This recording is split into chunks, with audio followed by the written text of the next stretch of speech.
We are indeed with Christopher Yoo. Christopher, a sharp victory. Take us through the emotions of this game. It looked completely wild for us. Yeah, I was definitely very confused for most of the game too. It was hard to really understand what was going on or what the evaluation was. How did you assess it at different moments of this game? Did you feel like you got the better out of him out of the opening?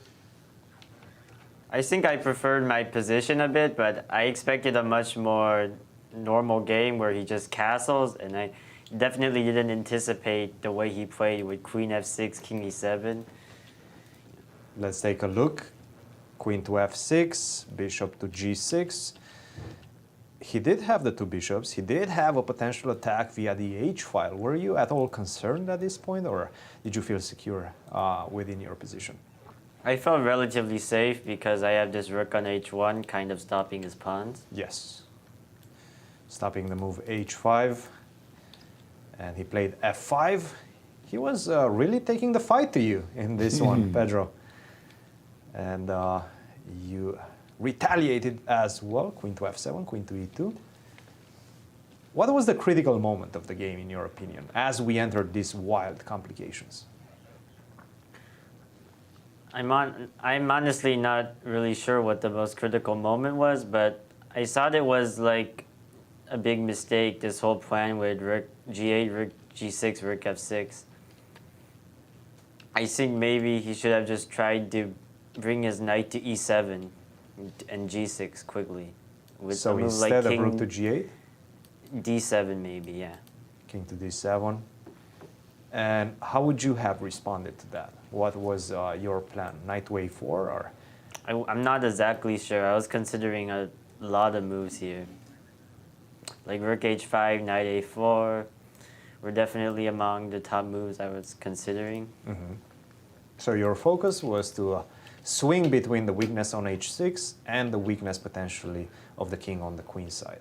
Yeah. And then you guys got to this position, and I will give you a little bit of insight into the assessment of it by the engines.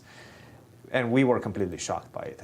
Did you see this move at this point? What were your candidate moves that you were considering at this, after taking on d5? Did you consider anything else but queen f4?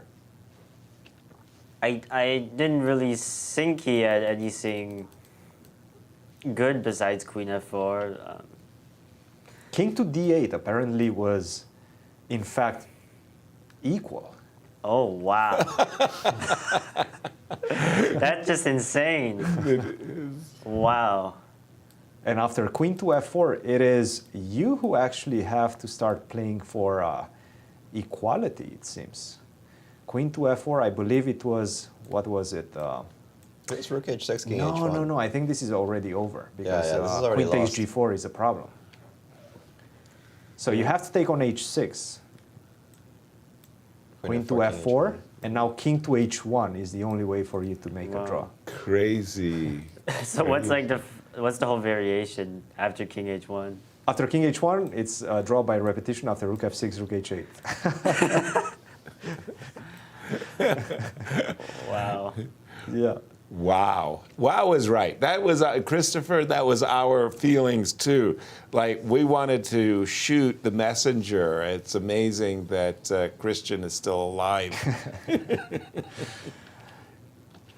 But once you played queen takes e6, it was this boss move, knight e4. You had calculated actually the game variation pretty well after this. We thought that you were pretty certain of a victory thanks to this knight d2. Christopher, 2.5 out of 3. That's a pretty good score. How would you assess your performance so far? Very good. Very good. Very good. Winning when you have to. It definitely seems like you're on the right track. Thank you very much for joining us, and we'll see you tomorrow. Thank you. Thank you.